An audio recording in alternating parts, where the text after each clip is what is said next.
मेरे प्यारे छात्रों, सृजन क्लासेस के इस वीडियो लेक्चर में आप सभी का बहुत बहुत स्वागत है। आज हम लोग सारणिक के गुण के बारे में पढ़ेंगे। पिछले क्लास में भी हमने सारणिक के कुछ गुणों का चर्चा किया था और आज जो भी सारणिक के गुण बचे हुए हैं उस पर हम डिस्कस करेंगे। तो इसको आप लोग ध्यान से समझिएगा। सारणिक के गुण देखिए, पढ़ते हैं। पहला प्रॉपर्टी आज के लिए, इसे शायद ये आज का 7वां या 8वां होगा, कुल मिला करके यह आज का पहला है। जो भी नंबर है आप अपने हिसाब से लिख लेना अपने कॉपी में जब नोट्स बनाओगे तो इसमें क्या है, क्या कह रहा है, किसी सारणिक के कोई दो या दो से अधिक पंक्ति या स्तंभ, पंक्ति माना रो, स्तंभ माना कॉलम, को जोड़ने या घटाने, यानी जोड़ भी सकते हैं घटा भी सकते हैं, या किसी अन्य संख्या से गुना कर जोड़ने या घटाने, कोई अदर संख्या से भी गुना करके जोड़ या घटा सकते हैं। तो ऐसा करने से उसके मान में कोई परिवर्तन नहीं होता। ऐसा करने से उसके मान में कोई परिवर्तन नहीं होता। इसको एक एग्जाम्पल से समझते हैं। एग्जाम्पल लेते हैं, A B C X Y Z L M N, जैसे ये वाला मान है। मान लेते हैं इसका मान डेल्टा आ रहा है। क्या आ रहा है? डेल्टा आ रहा है। अब यदि हम ऐसा चाहते हैं कि इसमें कोई भी दो गो रो या कोई भी दो गो कॉलम को जोड़ दे, आप 3 गो भी जोड़ सकते हैं। मान लिया जाए हम कॉलम 1 के लिए जोड़ रहे हैं कॉलम 1 प्लस कॉलम 3। ध्यान दीजिएगा, कॉलम 1 और कॉलम 3 जोड़ रहे हैं। किसमें? कॉलम 1 में। तो ये आपका हो जाएगा कॉलम 1 में। पहले देखो है कौन कौन। कॉलम 1 में ए एक्स एल है, उसमें कॉलम 1 में कॉलम 3 जोड़ना है, यानी सी जेड एन जोड़ना है। तो इसमें जो है कॉलम 1 में कॉलम 3 को जोड़िएगा तो ए में सी इंक्लूड हो जाएगा, एक्स में जेड इंक्लूड हो जाएगा और एल में एन इंक्लूड हो जाएगा। ठीक है। और चूंकि ये हम लोग पहला में से परिवर्तन किए हैं, और ये मत सोचिएगा कि ये इसका इसमें जुट गया तो इसका समाप्त हो जाएगा। इसमें क्या है, जितना भी जो भी देगा वह उसके पास से समाप्त नहीं होगा, वह उसके पास भी मौजूद रहेगा। यदि देता भी है तो भी उसके पास मौजूद रहेगा। मतलब सी जेड एन यदि इसमें जुट भी गया तो भी इसके पास, तीसरा कॉलम के पास सी जेड एन मौजूद है। तो बीच वाला में तो कुछ किए ही नहीं है भाई, तो बी वाई एम, और लास्ट वाला सी जेड एन उतार देना है। तो ऐसा भी यदि करेंगे तो इसका मान क्या होगा, डेल्टा ही हो। ये एग्जाम्पल नंबर पहला था। एक एग्जाम्पल और लेते हैं। एग्जाम्पल नंबर दूसरा लेते हैं, X Y Z P Q R A B C मान लिया जाए, इसका मान डेल्टा दिया गया है। ठीक है। क्या करता है, दो या दो से अधिक पंक्ति को जोड़ो या घटाओ, कॉमन भी कर सकते हो, मतलब जोड़ घटाओ एक साथ दोनों भी कर सकते हो। किसी संख्या से गुणा करके जोड़ घटाओ भी कर सकते हो। मतलब मान लिया जाए हम चाहते हैं, इस बार रो में थोड़ा सा करते हैं वर्क। मान लिया जाए हम ये चाहते हैं R1 में पहला और दूसरा जुट जाए और तीसरा घट जाए। ऐसा यदि आप करना चाहते हैं तो R1 में पहला और दूसरा जोड़ना चाहते हैं और तीसरा घटाना चाहते हैं। तो रो 1 में पहले देखो है कौन कौन। रो 1 में है XPA, उसमें देखो क्या करता है, R2 जुटेगा, यानी YQB जुटेगा और R3 घटेगा। तो इसमें लिखते हैं ये हो जाएगा X प्लस Y घटाओ Z। राइट है, पहला दूसरा जुटा तीसरा घटा। उसी तरह P में PQR, तो P जुटा Q जुटा R घटा। तीसरा में भी ये R1 R2 R3, तो मतलब पहला कॉलम में पहला रो में दूसरा को जोड़ना है, तीसरा को घटाना। तो A और B जुट जाएगा और C घट जाएगा। ठीक है। अब चूंकि सिर्फ रो 1 में कर रहे हैं तो ये सारा चेंज रो 1 में हुआ, बाकी उतार देना YZ QR BC। इससे जो है इसका मान जो होगा, पहले मान कितना दिया गया था डेल्टा, तो अब भी मान क्या होगा डेल्टा ही होगा, उसके मान में कोई परिवर्तन नहीं होगा। ठीक है, अब किसी संख्या से गुना कर जोड़ या घटाव करोगे। चलो एक एग्जांपल और लेते हैं, L M N P Q R X Y Z मान लिया जाए डेल्टा। हम लोग क्या करते हैं हम लोग इसमें कॉलम 2 में वर्क करते हैं, 2 इंटू या 5 इंटू कॉलम 2 घटाओ कॉलम 3, ऐसा करते हैं।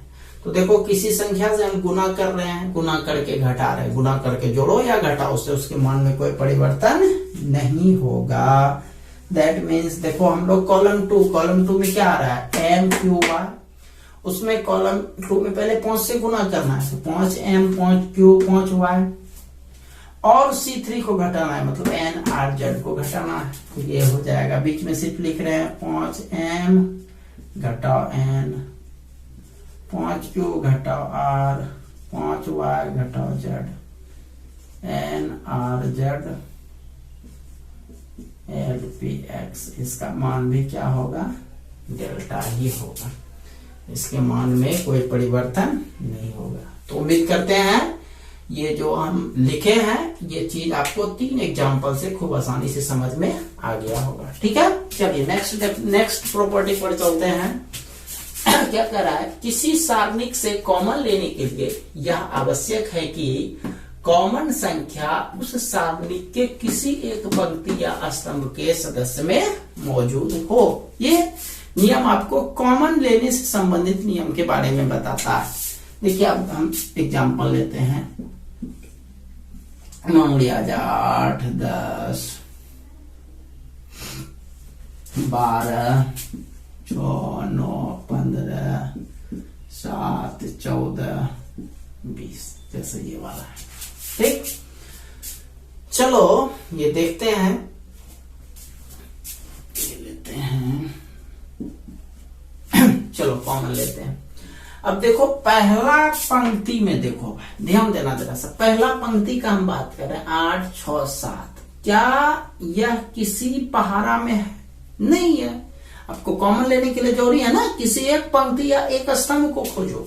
पहले पंक्ति ले रहे हो तो सिर्फ पंक्ति में देखो, 10 9 14, ये तीनों पहाड़ा किसी भी संख्या में एक को छोड़कर नहीं है।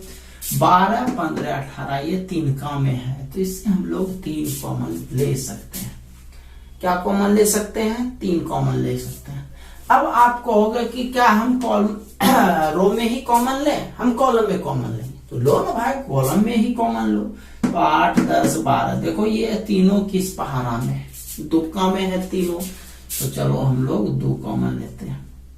तो ये कोई जरूरी नहीं कि टोटल में कॉमन होना चाहिए, किसी एक पंक्ति या किसी एक स्तंभ में कॉमन आना चाहिए, ध्यान रखना है, तभी आप कॉमन लोगे। जैसे 2 कॉमन लिए तो इससे बचा 2 चौका 8, 2 पंचे 10, 2 चौके 12, बाकी में कुछ नहीं होगा। 6 9 15, चलो इसमें भी देख लेते हैं, 6 9 15 ये किसी पहाड़ा में है, 3 का में 3 दूनी 6, 3 3 9, 3 5 15, चलो इंटू 3 किए, मतलब पहला पार्ट से 2 कॉमन लिए, दूसरा पार्ट से 3 कॉमन ले रहे हैं। 3 दूनी 6, 3 3 9, 3 5 15, ये 7 14 और 18 किसी में है? नहीं है, तो वही उतार दो, 7 14 18। समझ में आया? यही था कॉमन का फंडा। अब मान लिया जो हम ऐसे कॉमन लेना चाहते हैं, 4 2 7 किसी में नहीं है, 5 3 14 किसी पहाड़ा में ये तीनों नहीं है, 6 5 18 ये भी किसी पहाड़ा में नहीं है। हाँ, ये बात अलग था कि यदि हम इसमें कॉमन लेते, रो में कॉमन लेते, तो तीसरा रो में पहले कॉमन आ रहा था 3, लेकिन यहाँ पर बढ़े तो इसमें भी कॉमन नहीं, दूसरे रो में भी कॉमन नहीं, तीसरे रो में भी कॉमन नहीं, तो ये हो गया। तो ये आपको हम सिर्फ बताए कॉमन लेने का तरीका। तो सवाल यदि कॉमन लेने से संबंधित आ जाए तो आप लोग आसानी से हल कर सकते हो। चलो प्रॉपर्टी दोनों को ही कर लो, नोट कर लो आप लोग। चलिए प्रॉपर्टी नंबर अगला पर चलते हैं।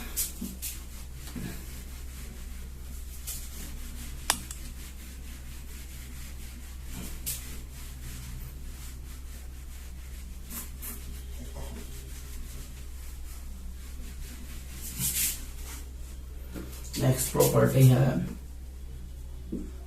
किसी सारणिक में किसी संख्या से गुणा करने पर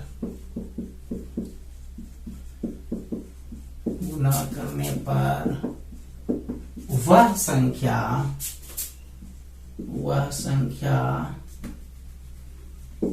उस सारणिक के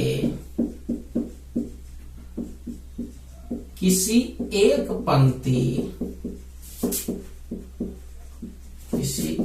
पंक्ति या एक स्तंभ के प्रत्येक सदस्य के साथ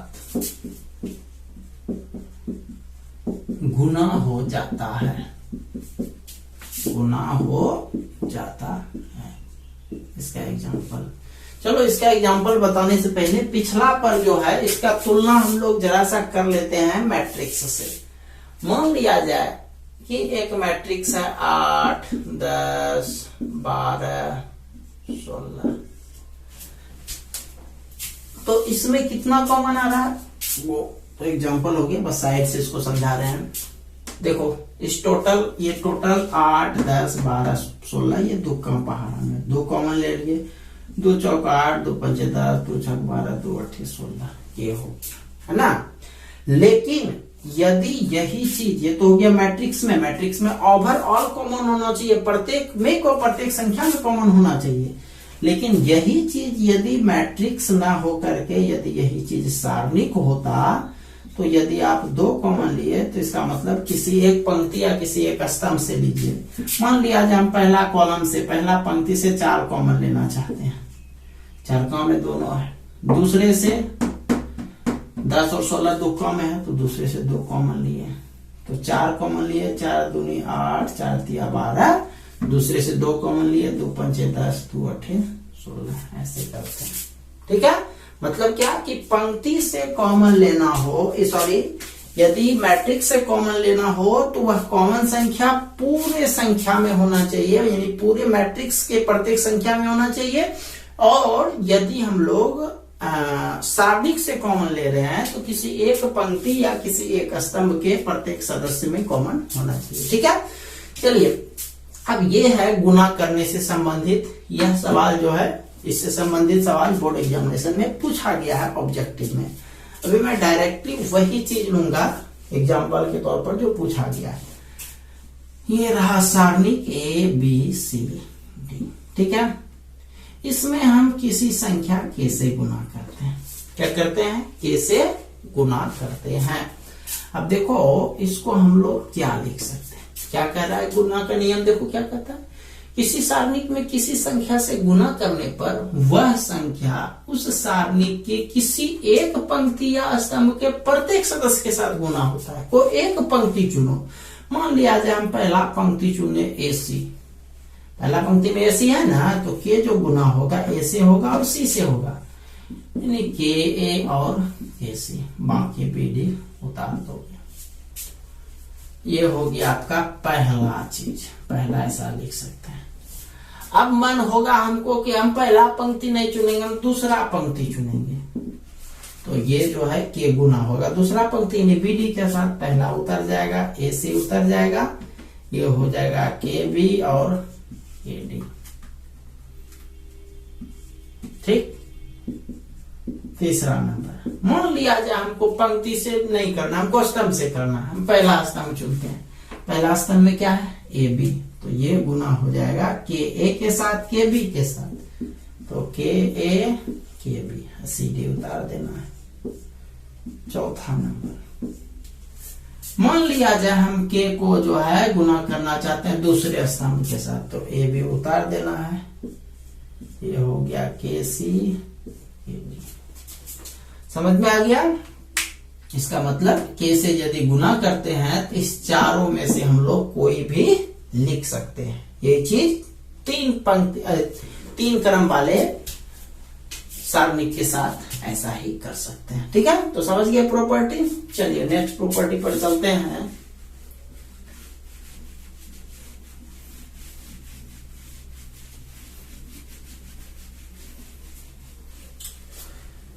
आज का चौथा प्रॉपर्टी, किसी सारणिक में किसी एक पंक्ति या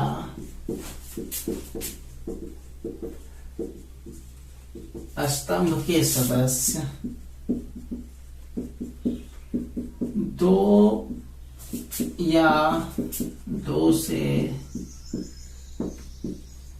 अधिक संख्या के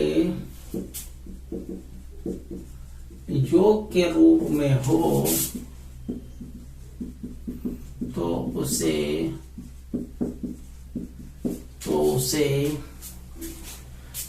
दो या दो से अधिक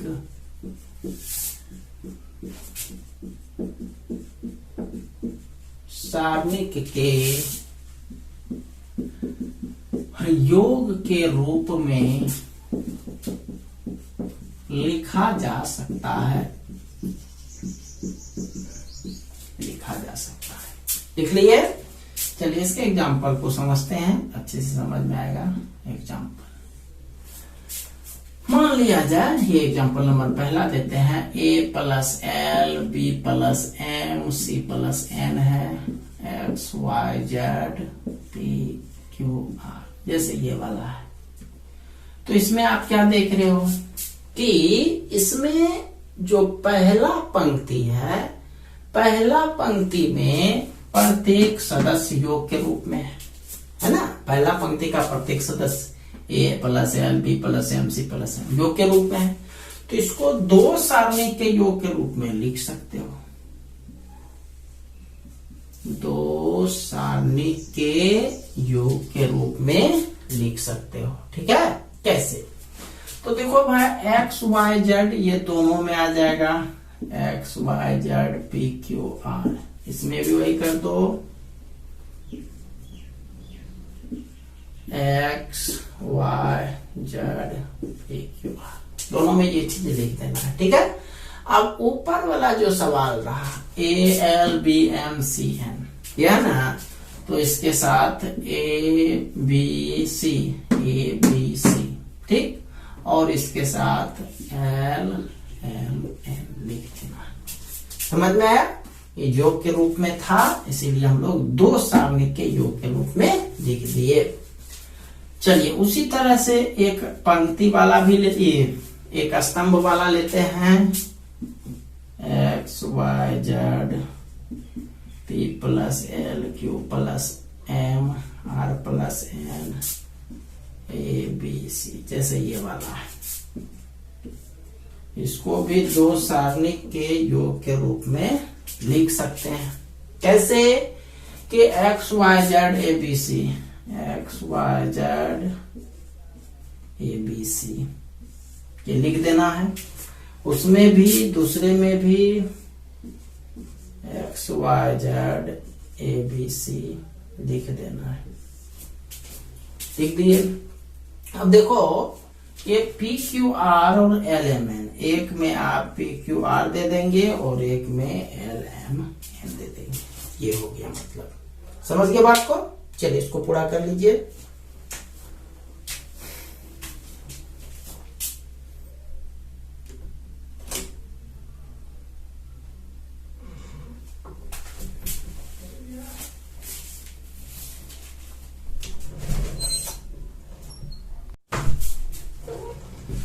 चलिए चलते हैं अब नेक्स्ट प्रॉपर्टी पर।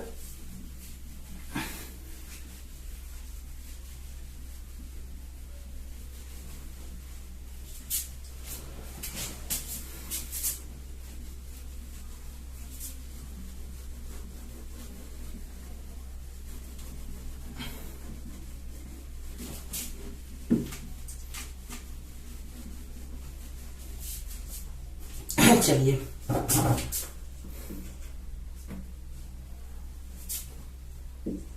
दो आव्यूह के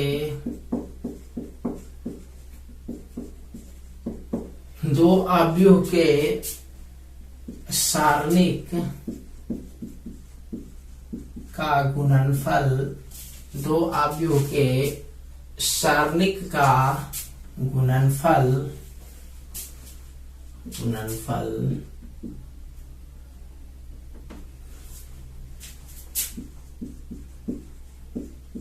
उसके अलग अलग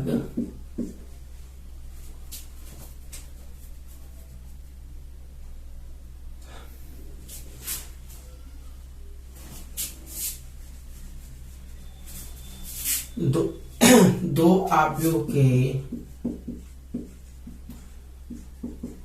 गुणनफल का सारणिक का मान उसके अलग अलग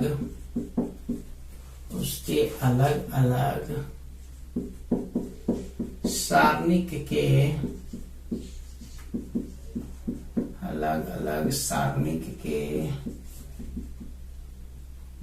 गुणनफल, अलग-अलग सारणिक के गुणनफल के मान के बराबर होता है, अर्थात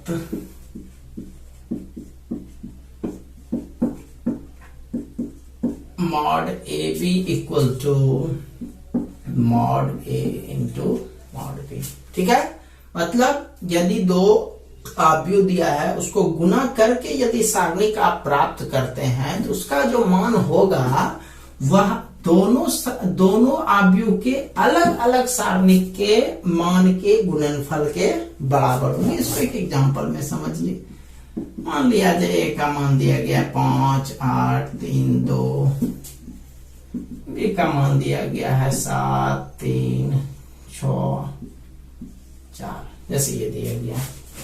अब यदि हम इसको गुना करते हैं, ये भी गुना करने तो आप जानते हो 5, 8, 3, 2, 7, 3, 6, 4 गुना तो याद ही होगा।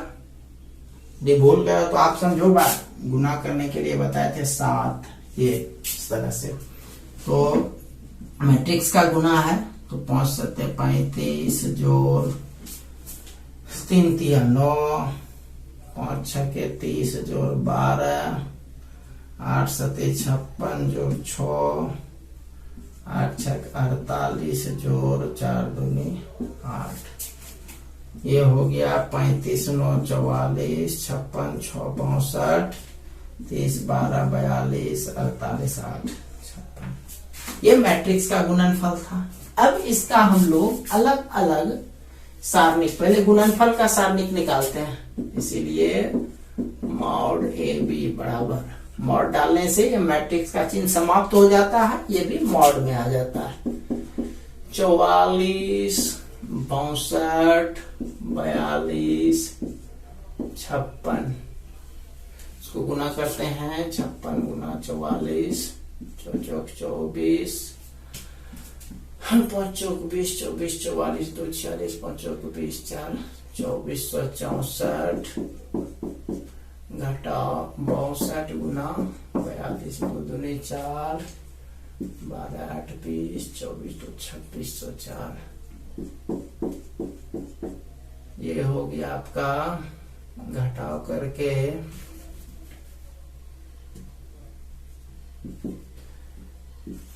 0 10 में 6 गया 4 140 माइनस 140 हुआ। ठीक है, अब पुनः मॉड ए गुना मॉड बी करते हैं। मॉड ए 5 8 3 2 इंटू मॉड बी 7 3 6 4, 10 घटाओ 24 28 घटा 18 माइनस 14 गुना 10 बराबर माइनस 140। देखो दोनों बराबर हो गया, यह भी माइनस 140, यह भी माइनस 140, यानी मॉड ए बी बराबर मॉड ए इंटू मॉड बी। ठीक है, चलिए एक और प्रॉपर्टी पर चलते हैं।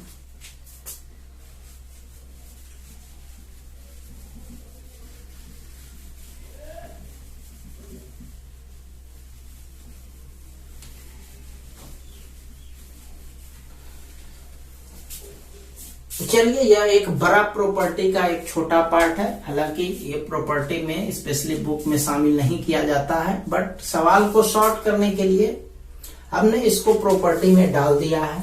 तो ये प्रॉपर्टी है, यदि किसी सारणिक में किसी एक पंक्ति या एक स्तंभ के दो सदस्य शून्य हो तो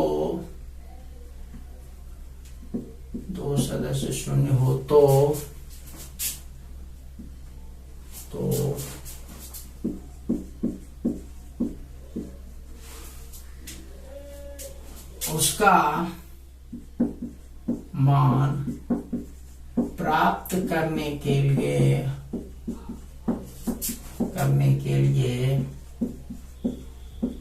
उसका विस्तार केवल शेष सदस्य के सापेक्ष किया जाता है। देखिए क्या कह रहा है, यदि किसी सारणिक में किसी एक पंक्ति या स्तंभ के दो सदस्य शून्य हो तो उसका मान प्राप्त करने के लिए उसका विस्तार केवल शेष सदस्य के सापेक्ष किया जाता है। आपको एक रूल याद दिलाते हैं जो शुरू में ही बताया था हमने, कि किसी एक पंक्ति या एक स्तंभ में यदि सभी सदस्य शून्य हो, यानी प्रत्येक सदस्य शून्य हो, तो उसका मान क्या होता है, शून्य होता है। लेकिन यदि दो सदस्य शून्य हो तो क्या करते हैं, उसका विस्तार करने के लिए जो सदस्य बचा उसमें, यानी जो शून्य नहीं है उसके सापेक्ष विस्तार करना है। ठीक है, मतलब शून्य वाले सदस्य को छोड़ देना है। एग्जाम्पल देंगे तो और अच्छे से समझ में आएगा।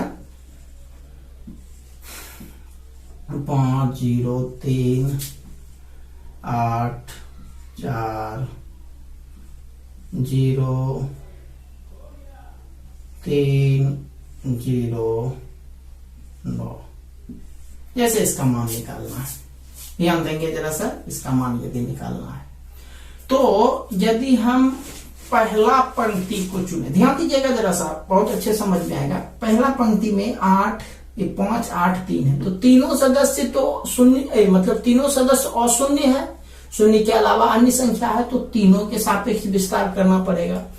दूसरा पंक्ति में आते हैं 0 4 0, तो ये 2 गो 0 है, तो केवल 4 के सापेक्ष विस्तार से काम चल जाएगा। और तीसरा पंक्ति में चलते हैं 3 0 9 है, तो 3 और 9 के सापेक्ष करना पड़ेगा।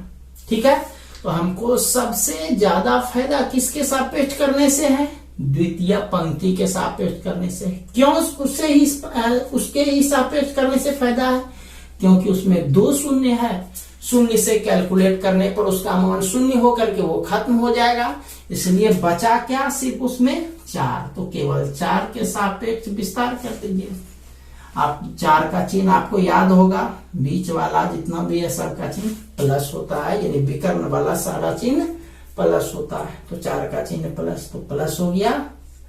अब 4 के सापेक्ष विस्तार कर दीजिए, तो 4 के सीधा वाला नहीं लिखिएगा, तो ये 8 0 खत्म, इधर से 0 0 खत्म, तो बच गया 5 3 3 9, 5 3 3 9, बस। यदि पहला से करते तो 5 8 3 तीनों के सापेक्ष विस्तार करना पड़ता है, इसलिए ये देख लेंगे हम लोग सवाल के अंदर यदि उसमें 2 शून्य आ रहा है तो 2 शून्य को छोड़ देंगे, उसके अलावा जो बचेगा उसके सापेक्ष करेंगे। लेकिन ये ध्यान रखना है कि वह 2 शून्य किसी एक पंक्ति या किसी एक स्तंभ में होना चाहिए। तो खैर यही है। तो इसका रिजल्ट इक्वल टू 4 5 45 घटाओ 9 4 गुना 36 36 चौके 144। समझ में आ गया। तो ये था आज आप लोगों का सारणिक का गुण। तो आज भी हम कुछ इस पे सवाल बताने वाले हैं नहीं। तो जितना भी आप लोगों को सारणिक का गुण बताया गया है, पिछले तीसरा क्लास है इसका, तो पिछले 2 क्लास में हम लोग इसके गुण पर डिस्कस किए थे। तो जितना भी गुण बताया गया है उसको आप लोग अच्छे से एक बार देख करके आएंगे, ठीक है। क्योंकि नेक्स्ट क्लास में जो हम लोग लेने वाले हैं वह क्लास केवल सारणिक के गुण पर आधारित सवाल पर डिस्कस करेंगे, ठीक है। तो मिलते हैं हम लोग अगले क्लास में मंडे को। तब तक के लिए आप सभी का बहुत बहुत धन्यवाद।